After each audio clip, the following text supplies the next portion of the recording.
When they returned to the village, they sat down to dinner at a local ramen restaurant. Gulfin was overwhelmed with emotion because she no longer hoped to find survivors of the village massacre. Lozin didn't think they would survive either.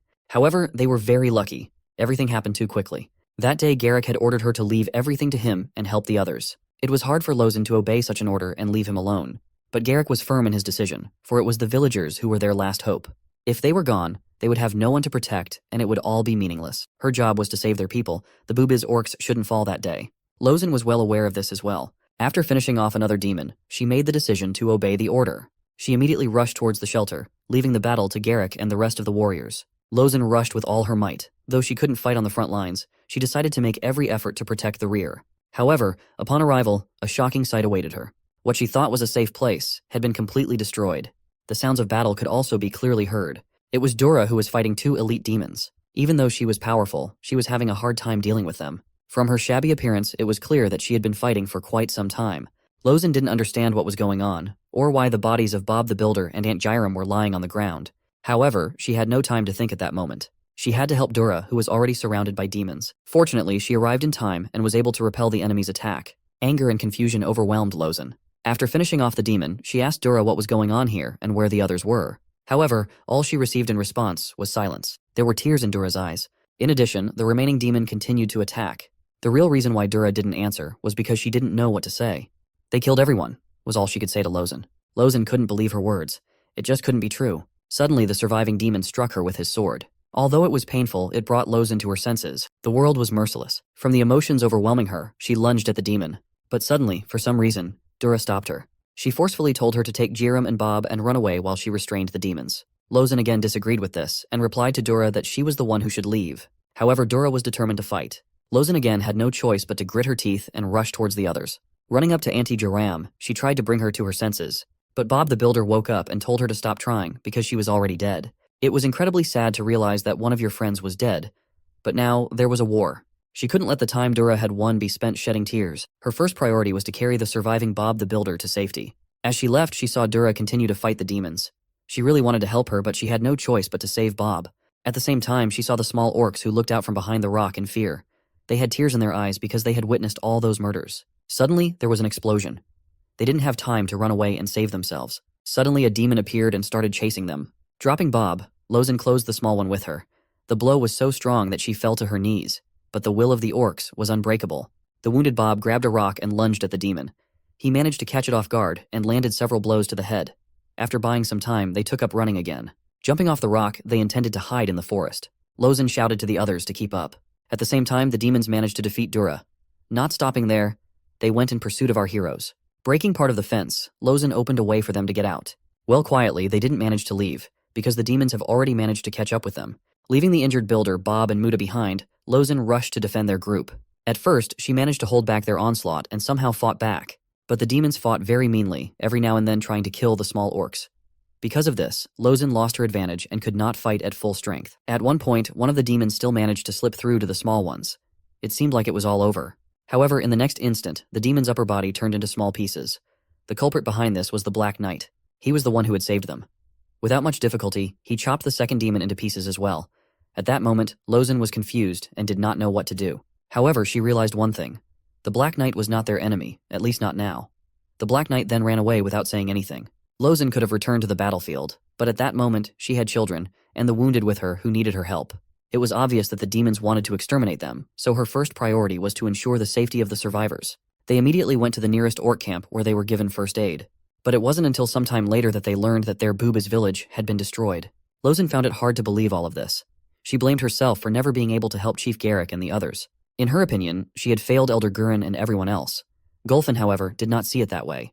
She did not blame Lozin, for she had done all she could. Besides, if she had returned, they wouldn't have the chance to talk like this now. At the same time, Gul asked his friends how they survived. Though reluctant, they revealed that they hid in a barrel. They admitted that they were helpless and could only watch as the others were killed.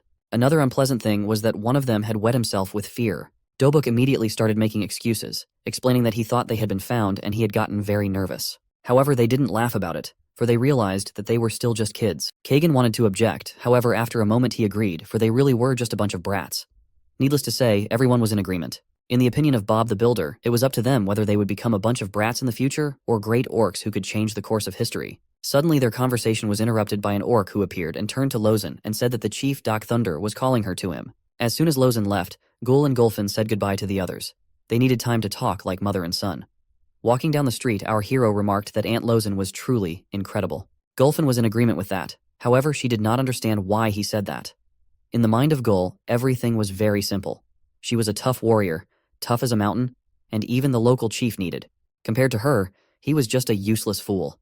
And there was no way a fool like him could avenge his Gramps, Chief Garrick, and the others. He wanted to do so very much, but there was no one he could defeat right now. Gulfin understood his feelings and reminded him of what Uncle Bob had said. Whether he would be a clown next or not was up to him. She advised him to do what he could, and she would be there to support him. Tears appeared in Gul's eyes. He too wanted to be strong and be able to help in times of need. Gulfin replied that the time when his help would be needed would still come, but for now he should let the adults fight their war. At the same time, Lozen arrived at the home of the elders of Butte Village. Bowing her head, she greeted all 5 elders of the village. Chief Doc Thunder immediately said that he had heard that she was a strong warrior capable of even summoning a spirit beast. However, Lozen replied that it wasn't really true, because recently she hadn't even been able to protect her chieftain. Doc Thunder disregarded her words and asked her to join the Butte army. Lozen immediately agreed, for that was exactly what she was about to ask. She was determined to take revenge on the demons. The next day, the Butte village was going about its normal, peaceful life. On one of the streets, Bob the Builder rushed at full speed with a bucket of water. And no, he wasn't going to water the flowers. His mission was to wake up the sleeping Gul. Our hero was not particularly happy about this refreshing gift. Builder Bob was relentless, for he slept until almost noon. Still sleepy, Gul wanted to object, but Bob shouted at him to get his green ass up and follow him. After an awkward moment of silence, our hero realized that he also had to roll the chair. Driving through the streets of Butte Village, where daily life was bustling, Bob the Builder asked Gul when he was going to stop being a useless piece of meat. In addition, his mother was worried that he ate too little. However, our hero only remained silent. On their way, they met one of the Butte elders, Borba. On her question about who was that kid, Bob the Builder replied that it was the son of Gulfin. The elder also immediately noticed that he was very skinny. Taking a basket of meat from the local stall, she handed it to our hero. Thanking Auntie Borba, although not immediately, they went on walking through the village. Bob the Builder couldn't help but notice how huge Butte was. However, he was sure that Gul had not noticed it, as he had been lying in bed all day long. He couldn't understand what was wrong with our hero. He used to be so annoying that even Elder Gurren was losing his mind over it. And there wasn't a rock or tree he didn't climb. Gul was well aware of this himself, yet he didn't know what to do or where to start. Bob knew how he felt, for together they had lost the family they had known since birth. However, life did not end there. No matter what village they were born in or where they were, all orcs were their family. From that fateful day, every survivor of the Bubiz village began to train. They all wanted only one thing, to gain strength and take revenge on the insidious demons. Even Bob the Builder showed his resilience and stood up from his chair. In his opinion, a warrior's determination was not in constant self-pity, but in the ability to do what needed to be done. That was what it meant to be a true hero. The path they were about to travel was sure to be full of dangers. They would surely encounter familiar opponents. But even the demons that attacked their village had to answer to their king, and they would need everyone to stand up to his power. Bob the Builder believed that Gul had potential, but first he had to unlock it. He had only 2 choices: continue to drown in despair or gather his will in his fist and become a true orc. In that moment, Gul remembered the words his friends and mother had told him. He had to keep moving forward no matter what. Besides, his friends had already decided everything for themselves and were training hard. He couldn't lag behind them, so he decided to give it his best effort as well. While Bob the Builder continued to tell him about the meaning of life, our hero asked him why he had to be wheeled on a chair if he could already walk. But for such impertinence, he immediately got a slap on the forehead, and that was his baptism of fire. Now everything was in his hands. But he didn't know that Gul had made his decision a moment ago. Our hero had successfully transformed from a dull piece of meat into a formerly cheerful orc, who now also had a goal. That was the real Gul. Bob slumped back in his chair. These few minutes had been all he could do for now. Gul must move on. He would have many battles to fight. And to come out of them as a winner, he would not only have to be strong, but also have loyal friends. There was a training session going on in the training ground. Every now and then, the hard-working orcs could be heard shouting. The smaller ones were being tested by the local wrestling instructor. Dobuk was the first to strike. His punch was powerful, but it was only enough to bend a pole. In the teacher's opinion, it wasn't a bad result. Gul, on the other hand, continued his non-contact fight with his pole. Kagan struck next. His punch was much stronger than Dobuk's. It was even enough to break the pole. Needless to say, even the teacher was impressed. Next was Mutu. From his movements, the teacher immediately realized that he was in good shape, and he wasn't wrong. With one precise strike, he easily sliced the pole in half. It was indeed the best result. Even the teacher praised him. Gul, on the other hand, finally decided to move into action and prepared to strike. With a furious orc shout, his fist headed towards the pillar. However, his punch was only able to make the pillar shake slightly. That was all it did. Gul stared at his fist in bewilderment while his friends began to laugh. None of them had expected such a bad result, which was the reason for the mockery. The other orcs on the training ground turned their attention to the situation. Some of them were surprised, and some of them were watching with interest. At the same time, Mutu approached Gul. He was the only one of the three who didn't mock him. He advised Gul not to expect to succeed the first time. Even in Bubas, he used to skip training to play and climb mountains. Gul said nothing, and continued to stare sadly at the ground. The gathered orcs watched the youngsters with interest. But the mocking of Gul did not end there. His friends continued to mock his blow, which they thought was even weaker than that of a fly. At first our hero tried to ignore it, but it was the limit of his patience. The next moment he shouted irritably at them, asking when they would stop talking. His shout made the departing Butte chief freeze in place. The reason for this was that in his shout he felt a very ominous feeling for a split second. After Gul's shout, Dobuk and Kagan quieted down and apologized. However, as it turned out a moment later, they weren't really sorry and continued laughing. Gul, who had fallen for their game for a moment, was now really angry. His leg began to turn red, and after a moment he lunged at his offenders with a fierce shout. His blow would have hit Dobuk and Kagan, but the chieftain, who had arrived in time, blocked his blow. The very next moment there was an explosion, and all the small ones were thrown into the air by the blast wave. Mutu, who had only suffered from the sheer force of the blast, began to try to understand what had happened. The other orcs on the training ground were also shocked. Despite the sheer force of the impact, the leader didn't have a scratch on him. He was only interested in one question: what kind of power Gul possessed. However, at that moment, Gul couldn't answer that question, for he himself didn't understand what had happened. Turning his gaze to his leg, he saw that it was red. He again had the same feeling as when he fought the Goblin King, and also when his grandfather was killed and he fought a demon. Rushing over to the little guys, Lozin shouted to call for the healers. They got hit pretty hard. Dobuk even passed out. Luckily, the rest of them were fine, with only a few scrapes and scratches. Lozin immediately asked Gul in a furious voice what he had done. However, our hero himself did not understand how it happened. He regretted what he had done, but there was nothing he could do about it. Looking for help, he turned his gaze to the chief. However, he was still waiting for his answer. There was silence on the training ground. Everyone present only looked at Gul and the chief. Gul apologized and said that he had no intention of hurting his friends. All he felt at that moment was that he was angry with himself. The chief wasn't going to listen to his excuse and ordered him to hit him again. Gul was puzzled by his request, but the chief was not kidding and shouted for him to hit him again. Our hero began to strike furiously, but no matter how many times he struck, the chief continued to stand as if he were a rock. He was disappointed that this was all that an orc who had lost his home could do. He needed Gul to show what he was capable of. Hitting our hero with his hand, he sent him flying without much difficulty. After rolling quite a distance, Gul eventually hit his head on the fence and fell to the ground. He was distressed, and the wound on his head hurt. He was angry with himself. Anger was beginning to rage within him. He wanted to prove to himself, to the chief, and to everyone that he was not useless and weak. It was at such moments that the demon appeared in his mind. He knew perfectly well that it was in moments of rage and anger that it was easiest to manipulate the mind. He began to suggest that the chief's behavior was unacceptable and that he should have killed him for it. His tactics worked again. Gul did not resist and trusted him. In the very next instant, his skin turned red and he let out a furious scream. Everyone present could feel the tension building in the air. The chief was shocked by Gul's sudden transformation and his increased strength. Looking at Gul, who looked more like an enraged beast, he couldn't help but wonder what kind of monster Garrick and Gurren had created. The tension was rising. Gul was becoming more and more insane, like an uncontrollable monster. Already after a moment, it rushed towards the leader at lightning speed. The chief was stunned by the tremendous speed. Taking the blow, he blocked Gul's attack. The blow was incredibly powerful, as even a strong warrior like him was thrown back several meters. However, that was all Gul could do. The leader was able to stay on his feet. He hadn't fully believed what the dark elf had told him about Gul, but now he was convinced of it with his own eyes. However, the spectacle had made a huge impression on the others present. From his red skin and the markings on his body, they realized that he was a blood orc. This news was shocking. Gul, on the other hand, was beginning to come to his senses. He didn't immediately understand what the others were talking about and why they were calling him a blood orc. However, after looking at his hands, he realized that it had happened to him again. He had lost control of himself again. He wanted to figure out what had happened to him, but suddenly he was visited by an unknown feeling that made his whole body freeze. He could feel the golden dragon awakening in his body, and he knew that the only one who had ever possessed it was his Gramps Gurren. His mind immediately flashed back to the memories of how he had given him some of his power and asked the dragon to watch over him. The demon inside Gul also sensed the trouble perfectly. However, there was nothing he could do about the fact that his will was being suppressed. He tried to resist, but this force was stronger. Chains covered in golden light began to bind him. At the end of the brief confrontation, he was completely restrained, unable to do anything. He had lost, and his majestic throne began to crumble. The demon didn't understand, or rather didn't want to accept his defeat. He knew his opponent well, which made him even more furious. Grutam, he was someone who shouldn't have been there. However, despite all his rage, the demon was powerless. When he was temporarily sealed, Gul began to return to his previous state. The others noticed this as well, and so they came closer. They had many questions, and one of them was what was even going on. Ran and Layla were also watching what was happening. From Ran's reaction, Layla realized that he was aware of the situation from the beginning.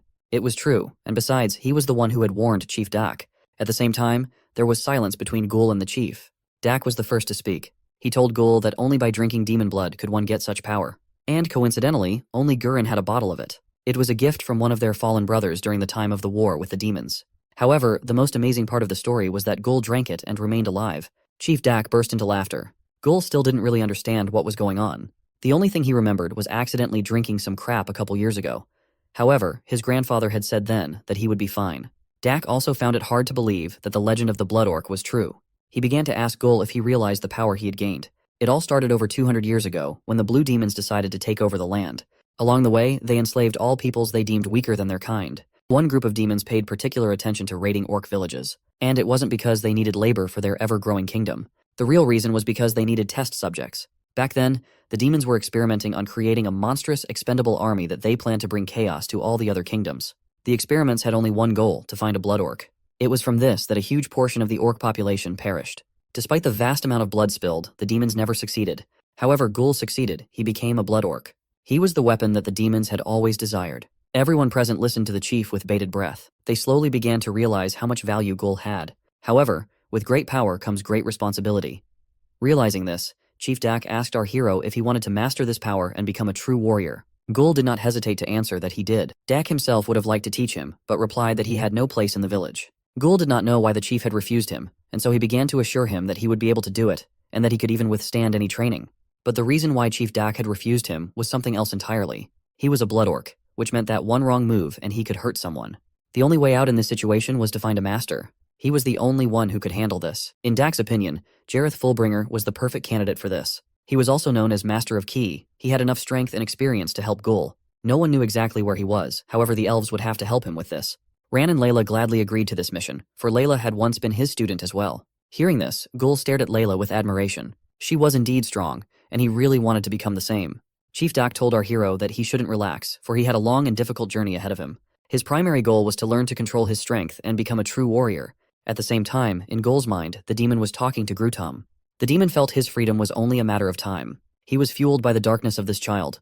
All he had to do was wait for the right opportunity. Later that evening, Gul and his mom enjoyed a beautiful view of Pute village. But that wasn't the only reason they were here. Gulfin also wanted to talk to Gul before he left. She asked if he was really sure about his decision to leave the nest. However, in Gul's opinion, she had left him in it a long time ago. Gulfin couldn't deny it, but in her defense, she said that she had to fulfill her role, to help restore peace and harmony to their lands. Hearing this, Gul said with hatred in his voice that it was really time for them to kill all the demons. Those demons should have regretted attacking boobies and for allowing their children to be born into this world. Gulfin didn't really like the attitude with which Gul was speaking, but he continued. He was sure that with the power that Chief Dak had told him about, he could make the demons suffer 10 times more than the orcs suffered. Suddenly, Gulfin slapped him. Gul stared at his mother in bewilderment, trying to understand what had happened. Gulfin was furious. She began to ask what kind of nonsense he was talking about and if he really wanted to be like them. And did he really want to kill innocent people like them? Gul asked what she thought he should do then. Without thinking long, Gulfin slapped Gul again. She didn't understand what was going on with him and why he had become so cranky lately, even hurting a friend for teasing him a little. The orcs had only entered the war to protect future generations and to be able to live without fear for their lives. She in no way wanted him to become a mindless killer. And if he was going to take revenge, he should take it to the right person, and to the one who really deserved it. But he should also remember that they fight first to protect. Gul didn't argue and agreed with her. But as it turned out, Gulfin had something for him. By late afternoon, they arrived at her forge. Entering inside, our hero shrieked with delight. There was a large number of all sorts of weapons and armor hanging everywhere. All of this was the result of her years of working with the many types of ores that were mined in Butte, all to find the right material to create the perfect sword.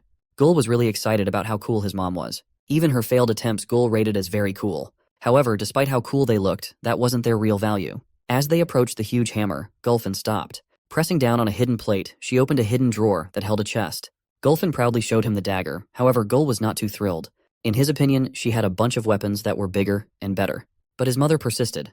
She believed that for now, he could do more if he used the dagger. She also added that if he wanted a bigger weapon, he would have to earn it. But this small dagger was no ordinary dagger either. It was made of the strongest local metal alloy, Hugerin steel. Its hilt was made from the scales of a black dragon. It was one of her finest creations. Plus, She had made it especially for him. At her words, Gul was delighted. He even asked if she was sure she wanted to give such a valuable dagger to him. Nodding affirmatively, his mother replied with a soft smile that it was his. Receiving his gift, our hero thanked his mom. She, in turn, said he should have given the dagger a name. Taking the dagger out and twirling it in his hands, Gul began to think about what to name it. After some time of thinking, he was finally able to come up with a suitable one. And there was a name for this great sword, Tony Tony. The moment he said those words, purple smoke appeared from the dagger. However, just a moment later, it completely dissipated, leaving Gul puzzled. After a while, Layla entered the smithy. Gulfin immediately noticed that she looked cool. Blushing, she thanked her and said that it was because of the tailor who was enthusiastic. Gul also noticed how she had changed and was about to say how hot she was, but he was stopped by Gulfin's stern look. He was sure that if he had said the word fully, she would have beaten his ass. Luckily, Gul realized this and corrected his position in time to say that she looked happy. Gulfin asked Layla where Ran was, and she said that he had decided to go alone because he thought he was already in debt. At the same time, Ran was standing on a mountain, at the foot of which there were many large spiders. They were the ones that were the target of his mission today. In a couple of moments, he was able to deal with several of them at once. Their purple blood and body parts scattered in all directions. But it wasn't killing them that was his goal. He wanted the silk they were weaving. Once he was done with the spiders, he began to collect the silk. The next morning began beautifully as always in Butte. Orcs were already swarming outside the village's atelier from the morning. Butte's tailor Araba was also excited about the new day. She began to remember how much she had enjoyed working on the dark elf's clothes. She stretched sweetly and yawned. However, her breathing was by no means as good as the morning. The flowers in Ran came within striking distance of it, wilted instantly. In Ran's estimation, the stench from her mouth could kill anyone, and could even be a strategic weapon in the war against demons. Apologizing for his dirty appearance, he said he had gotten her the material she needed. Araba was happy to hear this, but did not realize where the promised materials were. Ran immediately opened a dimensional storage, which surprised the tailor, who had already forgotten that dark elves could do that. Already in the next moment, she was flooded with materials. There were so many materials that she found herself buried alive under them. Araba was really surprised that Ran was able to bring everything she needed. When Ran asked if it would be enough, she confidently replied that it would be more than enough. He had brought top-grade materials, so there was nothing to worry about.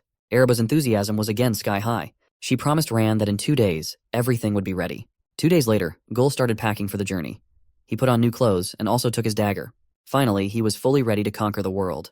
At the same time, his mother was talking to Elder Borba. She informed her that she intended to return to the Elf Kingdom in a couple of days. Gul arrived and greeted Elder Borba in his cheerful manner. She knew that he was going on a trip and asked if he was ready to build up his biceps and meat.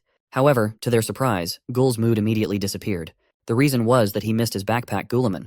He felt incomplete without him and didn't understand how he could start an adventure without his best buddy. In that moment, he truly realized and understood the cruelty of life. Not wanting to listen to him whine anymore, Gulfin threw her bag at him. However, in Gul's opinion, it was lame and unwearable. In Gulfin's opinion, the most important thing was practicality, because adventures were not that easy. Borba, who was watching the situation, laughed. At the same time, Ran arrived at the smithy and told Gul that he wanted to give him a present. Gul didn't mind at all. Dropping his bag, he immediately went to him. The bag that Ran had brought with him looked really impressive. Unzipping it, he pulled out a cool backpack that had been made by Araba. Gul's eyes immediately lit up with happiness at the sight of it. Ran told him that Araba had shown impressive skills creating this backpack. It was made from moonspider silk, purified from corruption, as well as other quality materials. It was the least he could do since he had left Gulaman behind in their country. Ran really hoped he liked it. Gul's actions were better than any words. Rushing over to the backpack, he hugged his new friend tightly. It was the backpack he had always dreamed of. He immediately asked Ran what to call it. He replied that he had dared to give it the name Selamun. Even though Gul couldn't pronounce the word the first time, he still thought it was the right word. Thanking Ran once again, our hero said that he finally felt complete again. Now that Gul was fully ready to go on his journey, it was time to give him Butte's blessing for his journey. Here in Butte, they were all family, and so if any of them were traveling, they would support him in any way they could. And so if he asked, their brothers and sisters would provide him with whatever he needed. To be sure, Gul innocently asked if he could really ask for anything. Elder Borba replied that naturally, he just needed to say that he was from her. Hearing this, Gul smiled. However, very few people knew that behind that innocent smile was something more sinister. Gulfin was well aware of Gul's dark side, so she told the elder that she shouldn't throw her words around. Gul became a demon, even more terrifying than the one inside him. At the same time, in the Butte elder's house, there was a meeting. According to one of the elders, they had enough warriors. However, Chief Dak disagreed, for in war there are never enough warriors. They could not afford to lose any advantage. Another elder reported that he had already sent word to the allies. This was great news, for with Antari's connections, they would be able to find out where the demons had hidden their bases on the Waragu continent. The demons had indeed kept quiet for the time being, but they still managed to strike at the most painful place. Now, it was no longer just an orc battle, for it was clear that the demons were preparing something. Another elder asked if Gulfin's son was really a blood orc. Thinking back on it, Dak remembered Gurren. The fact that the boy drank the demon's blood and survived could be a key deciding factor in this war. Miles away from Butte, Spade came to visit a captured demon. He asked, why did the greed move its army?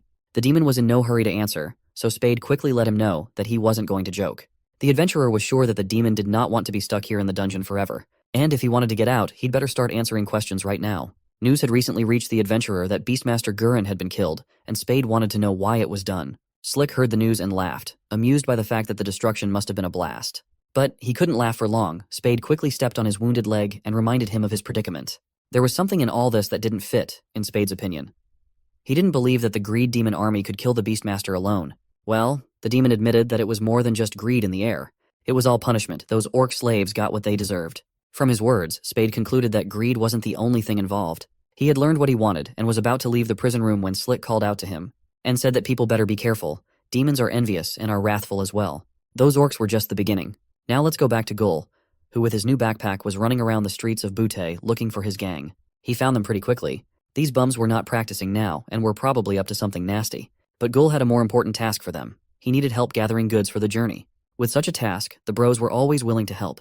There was only one small problem that no one seemed to care about except Mutu. He didn't understand how they could get the goods if they didn't have money or things to trade. It felt like the other idiots hadn't even thought of that. But Gul actually had a plan. Elder Borba had told him that by bringing up her name, he could get anything he wanted from the people of Butte. Mutu saw holes in Gul's plan even here. What if no one believed him? Did he even have the signature of an elder?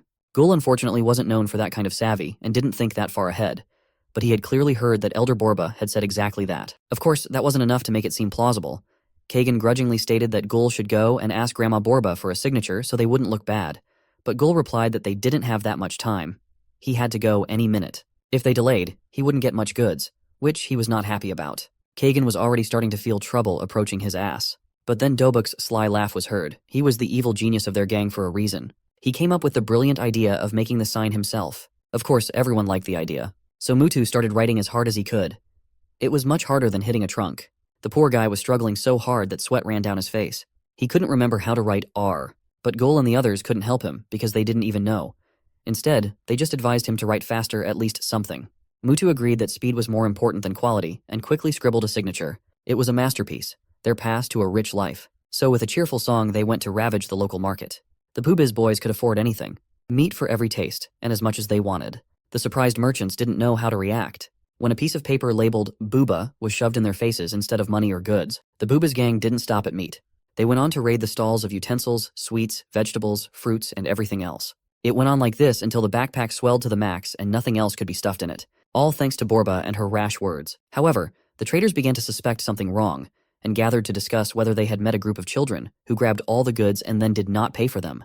Yes, they all had, and not a single stall had survived. Kids said Elder Borba vouched for them, and they even had a signed paper with her name on it. Of course, that didn't help. One merchant they took actually half of the store's goods from. Meanwhile, the little brats were enjoying the loot. They ate and drank and couldn't get enough of how good it was. There were plenty of goods to go around. And most importantly, they had gotten it all for free. Gul couldn't agree more, but he reminded them that they wouldn't have gotten it all if Mutu hadn't signed a piece of paper for them instead of Elder Borba. That signature simply worked wonders. Mutu smugly replied that if there's something to be done, it shall be done. The boys were just praising Mutu as their guy, and it would have been fine if they did it quieter and away from the stalls. Waving a fake signature in front of the noses of the robed merchants was not the smartest idea. Immediately, the little rascals began to sense that something was wrong. The goosebumps on their skin made it clear they were in trouble. But just what kind of trouble? What could possibly go wrong? Well, the enraged merchants were ready to explain it all to them clearly. Not even their clothes could withstand their rage. There was only one thing left for the gang to do, and Mutu hit the mark.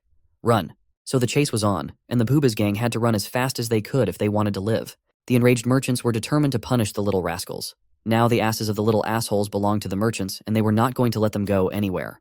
Of course, the little bros didn't agree with that and didn't want to die at all, so they hit the gas with all their might. The poor fellows were worried about their lives. Only Gul was having fun, and thanks to his fast legs, he wasn't worried about his green ass at all. At the same time, the Orc Elders together with the Dark Elves were discussing the details of the upcoming journey to Master of Kai. They were counting on Gul as a weapon that could change the outcome of the future war with the demons. But what was their surprise when a stomping sound came from the direction of the village? It was as if an entire army was advancing. When they looked around, they saw Gul and his bros running away from the angry merchants. Elder Borba was the most surprised. She couldn't understand what was going on and why the usually friendly Butte orcs had suddenly become so aggressive and ready to tear these little orcs apart here and now. The little assholes immediately began to press the pity of the elder and ask for her help and protection from these aunts and uncles who want to kill them. At the same time, of course, they didn't say why. Mutu, feeling more confident under the protection, said that they had simply done what Elder Borba had told Gul. She didn't remember what she had told him, so she asked what she might have said. The patience of the robed merchants began to run out and they rushed forward to punish the little brats. Now even Chief Dak had to restrain them. Suddenly the scuffle was interrupted by a shout from Gul, who asked all the Butte orcs to listen to him. Everyone froze in surprise and looked at him. Gul, on the other hand, was glowing with self-confidence. He solemnly introduced himself to everyone as Braba Gul, son of Gulfin.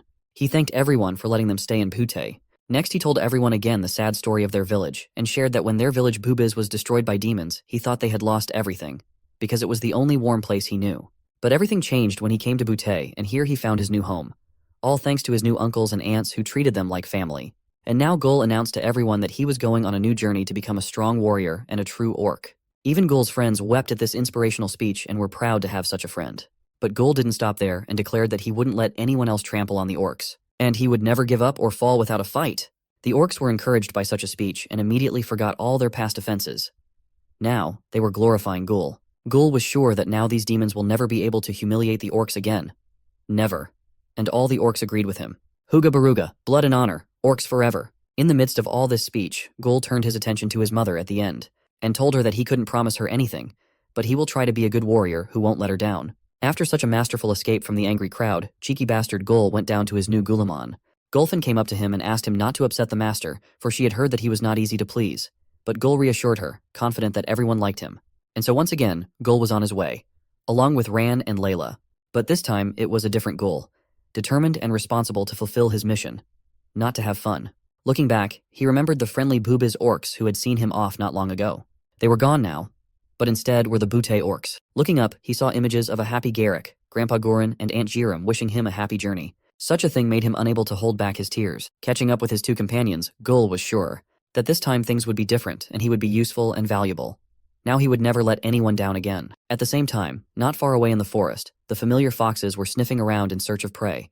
Unfortunately, they had recently eaten all their stuff, wheat new truff, and now they were empty-handed. It was not surprising, though, because they had a guest. Now they had to find something valuable to sell, or their boss wouldn't be happy if they showed up empty-handed. They hoped that little orc was feeling better. Otherwise, they'd just eat up all that spices for nothing. Suddenly, they froze in surprise. They had come to the clearing where some dark elf had organized a genocide of spiders last night. This was the first time they had seen something like this, and could only imagine what kind of madman had gone crazy in this forest. But more importantly, that madman didn't even collect all the valuable stuff. There were corrupted moonlight spiders. And that meant uncorrupted shining money for them. It didn't take long for word of the Beastmaster's demise to spread across the land. Numerous realms were taken aback. One such example is the Antares Kingdom, renowned for its status as neutral territory. The kingdom is home to a diverse population. Many races live here together. Humans, elves, dwarves, orcs, even demons are said to be welcome. His Majesty King Ren Turgar is the monarch of this stunning nation, which he rules with the determination to uphold his ancestors' legacy. And now guests were arriving at the gates of his palace one by one. Aden Horatio, guildmaster of Golthunter Guild, had arrived early and was greeting Madame Roselle, who had finally arrived. He thought she wouldn't make it, but she did. Roselle Dunn, guildmaster of the Chatty Boars Guild, was still pleased to be greeted by such a gentleman knight, despite his remarks. Aden Horatio was sure she wouldn't make it because he had heard that she had been very busy lately. Roselle Dunn confirmed that she had indeed been very busy, but the information she had received was very valuable, and she was going to reveal it later during the meeting. Aden Horatio was looking forward to it. Olga of Mishtza, guildmaster of Fighting Against the Nefarious Guild, was watching them. When the others approached her, she asked if they were the only ones here. "Where's the dragon guy?" "Oh, you didn't have to worry about him. He was already on his way riding Tempest." Guildmaster France was already very close. In the same town, two familiar figures were sitting on the roof of a house. They had just sold the supplies they had gathered in the forest and were just glowing with happiness. It was the first time they had made so much money. The skinny, clearly not bandit couldn't wait to get the bag of gold in his hands. He wanted to feel its weight. But Fatty left him no chance, justifying his decision by the fact that his friend was prone to losing valuable things. What if that gold got lost somewhere in their pockets? Skinny didn't give up and came up with a new idea. He was sure they couldn't give it all to their boss. There's quite a lot of gold here, and the boss would never know if they kept some for themselves. Fatty told him, "You know what? You're absolutely right. Bandits never change." And they laughed heartily at their cunning, not even noticing the dragon approaching on the horizon. It flew past them with such speed that it knocked the bag of gold out of their hands and almost threw them off. They were horrified when they realized the money was gone. It was gone. It turned out Fatty's hands were even less reliable than the skinny fox's, so their money was blown away, and all they could do was scream in despair. Which I must say, they did very well. Meanwhile, Guildmaster France had successfully landed in the backyard of the castle. He petted his faithful dragon and promised that he would be back soon. Now he had to hurry. His Majesty was already waiting. It was gone. It turned out Fatty's hands were even less reliable than the skinny fox's, so their money was blown away, and all they could do was scream in despair. At last, everyone gathered around the table, and the meeting began. But it didn't start as calmly as everyone would have liked. Olga was simply furious because she thought it was unacceptable that the Beastmaster was dead. The demons had crossed the line and reached the point of no return. France agreed with her, while Roselle asked her esteemed colleagues to calm down, assuring them that they should not make hasty decisions. The chief of the guards urged everyone to behave appropriately in the presence of the king, but the king assured him that everything was fine. The king understood their indignation, for old Gurin was a symbol of peace to everyone. Furthermore, Rentergar himself was deeply concerned about the violation of the non-aggression pact that had been made between their alliance and the Tenebrous. Upon hearing this title, Olga hummed loudly and interrupted the king. Apologizing, she stated that they didn't deserve the name. They are demons. They have long accepted the title and acted accordingly. This behavior was beginning to get on the nerves of the chief of guards, and he once again reminded Miss Olga that she was speaking to His Majesty. Adan realized that he had to relieve this tension. He told everyone that Madame Roselle had vital information to share, if she didn't mind. Then Roselle stood up and said that, as everyone knows, she has the ability to acquire crucial information, and her hogs have obtained the map detailing the locations of the demons' hidden bases, which are presently dispersed around the nation. Back to Gul and his journey. Gul kept begging Rand to teach him dagger skills. Now that his mother had given him a dagger, he couldn't wait to learn how to use it. Rand took one look at it and realized what a treasure it was. Looking at it closer, he was sure that any man would kill to have such a dagger. However, Gul didn't see anything special about it. He was still sure that size was the most important thing. Rand couldn't agree with such nonsense and couldn't believe that Gul was incapable of appreciating all this beauty. Gul wasn't interested in such lofty matters as beauty and aesthetics. He just needed to know whether Rand would teach him or not. Reluctantly, Rand agreed. He thought that food was the clearest example for Gul, so he asked if he could see the fruit on the tree. Gul had to watch Rand use his dagger to get the fruit without any problems. One precise movement, and the fruit was sliced off. It fell right into Rand's hands, and Gul was just thrilled at how cool it was. Well, it was his turn to try it. Gul took a proper swing and launched the dagger at the tree with all his might. It didn't even come close to hitting the fruit. That, of course, pissed him off, so he started throwing rocks at the tree to get the stuck dagger off. Of course he failed, which made him even more furious. He thought he'd never get better at it and ran to pull the dagger out. Layla reassured him that it was okay. He just needed more practice. She advised Rand that if he was going to teach Gul, he should be shown proper basics first. Though Rand was sure that was exactly what he was doing. While Rand was trying to tell Gul the basics, about weapons and how to use them, Gul wasn't listening and was fully immersed in the process of pulling the dagger from the tree. The dagger stubbornly resisted all his attempts. Finally, he gave up and kicked the tree with all his might, covering everyone in with a mountain of fruits. Even this result pleased him, and his mood was immediately improved. Gul was an orc for a reason. Where there was strength, there was no need for intelligence. He still managed to pick the fruit, right? Now let's go back to the Council of Guild Leaders and the King to find out what information Madame Roselle had managed to get. The other participants of the meeting were also eager to find it out. But the King was interested not only in the information itself, but also how it was obtained. Roselle said that the information was obtained thanks to a map found at one of the hidden demon bases, where one dark elf had broken in. While the demons were chasing him, one of Roselle's men was able to take advantage of the confusion and chaos to sneak in and steal a large map from there, which was delivered to this meeting as well. The map was marked with red markers to indicate hidden demon bases, a few of which were labeled by greed demons. The rest her guild had discovered on their own. But the scouting wasn't over yet, and there might actually be even more bases. Apparently the demons are planning to place military garrisons on these bases. Hearing this, Rebus Amir Falsur, guildmaster of the Maker's Hand Guild, asked if this meant that the demons were planning to invade these lands again. Despite the clear evidence, Aiden didn't believe they would have the strength to do so. He was sure that as long as their dragon god Khan Darak was locked away in the depths of Shadow Prison, they would not be able to regain their past power. But Roselle reminded him that that hadn't stopped them from succeeding in killing one of the celebrated heroes of the last war. And as much as she hated to say it, the demons' actions definitely constitute an act of defiance against peace accord. Olga had no doubt that the demons were clearly declaring war right to their faces. France too was not silent and added that he had already lost 2 of his adventurers due to the demon scouts. It so happened that a nearby army was marching on its way through dense rock forest. The king finished his sentence for him and added that the army was marching directly to the orc village of Bubis, where the beastmaster Gurin lived. Ren already knew all the details thanks to the 2 old men who had told him all the gruesome details of what had happened. Even so, France had something to add. His subordinates had managed to extract additional information from one of the demon scouts. Some found it hard to believe that they had managed to capture the demon alive. But it was the truth. Greed, wrath, and envy. Those were the Tenebrew clans who attacked the orc village. The king was surprised to hear that 3 clans were involved. and in a rage he declared that this is an upfront assault. He was saddened to realize that the existence of the Tenebru peoples in his kingdom was like this. His people were just beginning to get used to the presence of demons on the streets. At a time when the wounds from the Great War were just beginning to heal, a new war was about to begin. His musings were interrupted by France, who said that he might have something that would help His Majesty decide what to do next. One of his subordinate adventurers, Spade, has been exchanging information with the captain of the Tenebru's Sloth clan, and he learned that there has been some confusion and ambiguity prevailing inside their kingdom between the monarchy and its people, especially the thirst for power of an individual named Shuya-un. So, the demon clans are divided and feuding amongst themselves and their king. However, this information sounded too suspicious, and Roselle assumed that this could be a ploy intending to lead them into a trap. In any case, the king was sure that they should be prepared for anything, and the worst too. Just now the news came from the elves. They were ready to come to help at any moment when circumstances demanded it. The exact same news came from the orcs. Then the king decided it was time to act first. He ordered to inform the entire alliance to gather troops to destroy the hidden demon bases. Perhaps this would be a challenge for everyone, and King Ren didn't want to be the kind of king who thoughtlessly sends his men to war, but no act of dishonor will go unpunished. The demons simply left them no other choice. Furthermore, the king reminded everyone that any unnecessary aggression towards tenebrous people who are currently residing in this kingdom shall not be condoned. They might be going to war, but they are not demons. They might be going to war, but they are not demons. And they don't murder innocent people. But until the matter is settled, all requests for demons to leave or enter the kingdom will be denied. In the meantime, the king was going to establish communication with Demon's monarch and ascertain the underlying cause of the situation. A little while later in the wild kitchen, news began to reach the chief and he received a letter from Pute.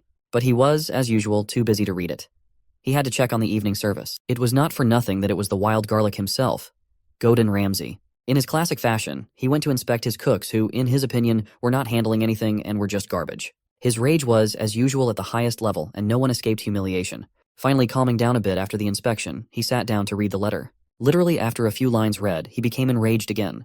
Godin Ramsay was not going to tolerate these insolent demons and was ready to chop them into tiny pieces. He was sorry that the demons were smart enough to send an army after his old friend Gurren.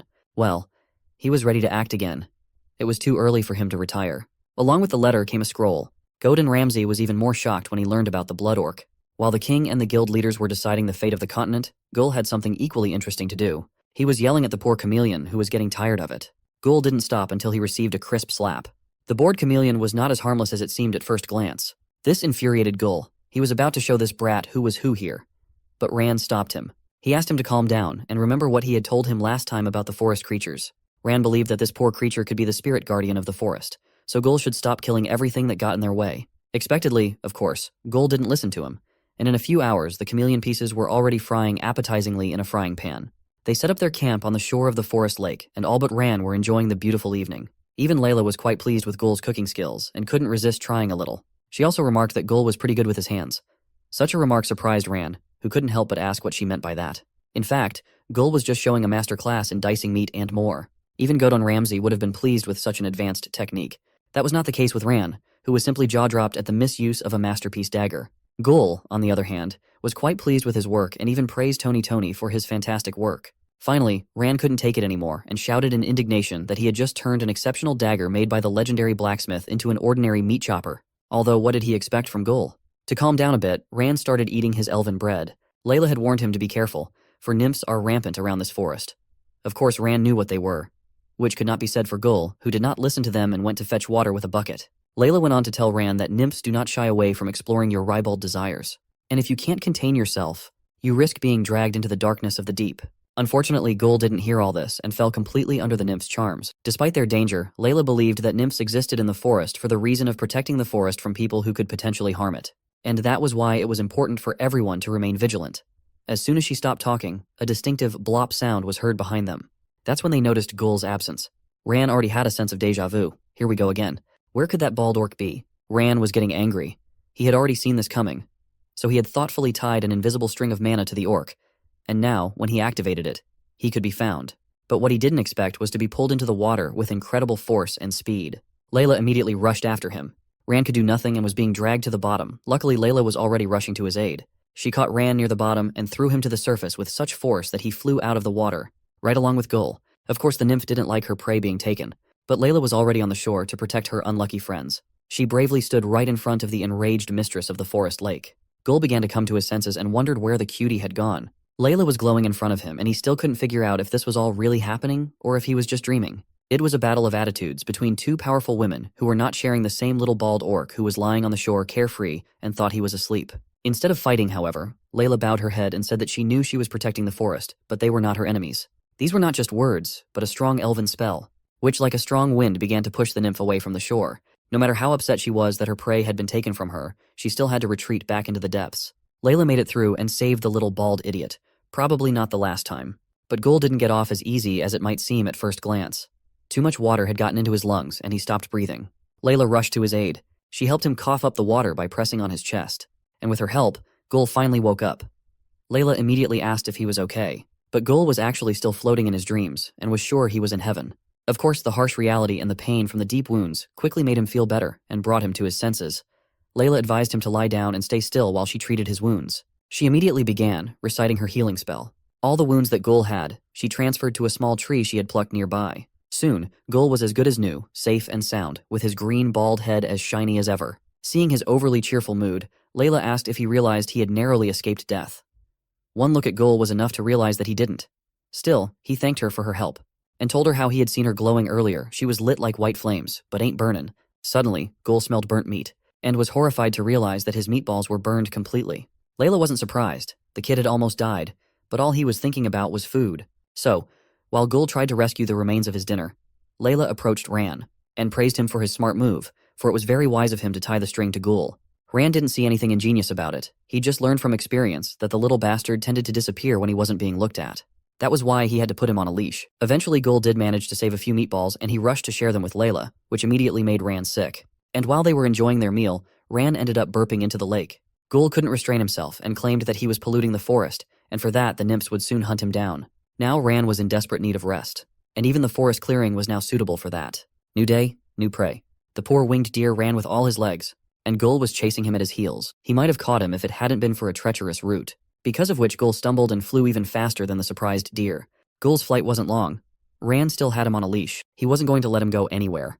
Layla couldn't help but notice that Ran was now treating Gul like a dog. Eventually, Ran took pity on him and let him go, and soon the deer was chopped up and put on skewers. Everything was done according to Auntie Garam's recipe. The unrivaled masterpiece called the Bubis-style kebab was almost ready. All that was needed was to add some seasoning, and once the kebab started heating up, the smell was simply divine. While Gul was cooking, Layla asked Ran how he was doing up there. He was at the top of the tree, scouting for miles around with his keen eyes. They had only a few more miles to go, and they should be able to reach the ever-moving forest. Meanwhile, the smell of roasting meat drew a guest to their camp. Ran sensed his approach immediately. As soon as the spy emerged from the bushes, he was immediately met by Layla's sharp dagger. The poor man immediately climbed out of the bushes and began begging for mercy and to wait, for he was just an unarmed traveling merchant. Layla, of course, didn't really believe him, and one look at her was enough to realize that he wasn't going to live. The traveling merchant immediately started begging for mercy and making excuses that he was lured here by the sweet smell of delicious meat. As soon as Gul heard this, he immediately asked Layla to let him meet this guy. After all, anyone attracted by the smell of meat is a brother to him. Gul wasn't going to deny anyone a meal. Well, since Gul was okay with it, Layla let the merchant into their camp. There was no limit to his happiness. The traveling merchant just couldn't stop praising how phenomenal this meat was, especially after not eating normally for a week. Gul, with a smug face, accepted all the praise and didn't fail to remind him that it was all prepared by the first assistant of Bork's restaurant in Pubiz. By Gul himself, the most handsome orc. The traveling merchant liked the name of Gul's village, and he introduced himself as Damo. And so it was that they met. Gul was simply delighted by the trader's large backpack, which sold a wide variety of goods. Ran was interested in more practical things. Considering that he was a traveling merchant, he wanted to find out some information from him. Ran was especially curious if there were any villages on the way to the ever-moving forest where they were headed. The merchant immediately saw this as an opportunity, and offered Ran a look at a fantastic original leather dagger sheath. He insisted that it was a unique offer that could not be missed. Gul, meanwhile, was trying to create a Lomi 2.0, also offering this bird some meat. Ran realized that until he bought something from the merchant, he wouldn't say anything, so he grudgingly agreed to buy in exchange for information. And for only 2 silver coins, he got a new sheath. Then Damo told him that a few miles from here to the southeast, they would come across a spiral rock. Then they would only have to go straight for a bit, and they would come across a village called Okakeo. But Damo also warned them that he had heard that the monsters out there are becoming a little bit unorthodox. Our adventurers promised him they'd take note. Gul, meanwhile, was trying to take a bite out of the poor bird. Before saying goodbye, Damo decided to give Gul a special gift. A blue firework in the shape of a dragon, which Gul was of course delighted with. Damo colorfully told him that these fireworks are called Ice Dragon, and instead of sparks of fire, it'll burst out like a blizzard. It will surely feel as if it's winter in the middle of a piping hot desert. Gul was thrilled. Damo assured Gul that it was an ultra-mega special item, but it doesn't compare to the food Gul provided him. Finally, Damo said goodbye to everyone and set off. But there was something about him that didn't seem right, and from the looks of it, he only wanted to appear to be a traveling merchant. That was his cover. In reality, he was one of Madame Roselle's spies. And today he had learned many interesting things.